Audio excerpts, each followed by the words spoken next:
ఈ నెల 8, 9న తెలంగాణ రైజింగ్ గ్లోబల్ సమ్మిట్ నిర్వహించుకుంటున్నామని సీఎం రేవంత్ రెడ్డి స్పష్టం చేశారు. ఈ సమ్మిట్ లో భాగంగా తెలంగాణ రైజింగ్ 2047 విజన్ డాక్యుమెంట్ ఆవిష్కరించుకోబోతున్నట్లు వెల్లడించారు. విజన్ డాక్యుమెంట్ రూపకల్పనలో చాలా మంది హేమహేమీలు భాగస్వాములయ్యారని తెలిపారు.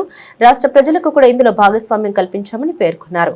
గ్లోబల్ సమ్మిట్ లో ప్రపంచ ప్రఖ్యాత ప్రముఖులు ప్రతినిధులు పాల్గొంటారని సీఎం తెలిపారు. 8, 9 భారత్ ఫ్యూచర్ సిటీలో తెలంగాణ రైజింగ్ గ్లోబల్ సమ్మిట్ ను పెట్టుకున్నాం.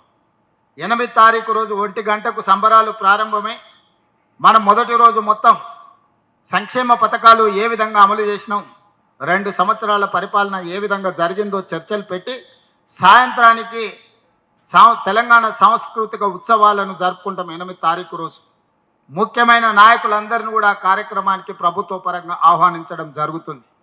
9వ తారీఖు రోజు మనం ఏవైతే పాలసీస్ తీసుకొచ్చినామో, education policy, employment policy, tourism policy, health policy, అదేవిధంగా IT and industries policy, energy policy, ఇట్లాంటి ఏవేవైతే పాలసీలు మనము అంతకుముందు లేవు, నూతనంగా మనము ఒక ట్రాన్స్పరెంట్ పాలసీస్ తీసుకొచ్చి అర్హత ఉన్న ప్రతి వాడికి అవకాశం ఇవ్వాలనేది ఒక విజన్ డాక్యుమెంట్ను మనం చేసుకున్న ఈ విజన్ డాక్యుమెంట్లో ప్రపంచ స్థాయి మేధావులు ఉన్నారు.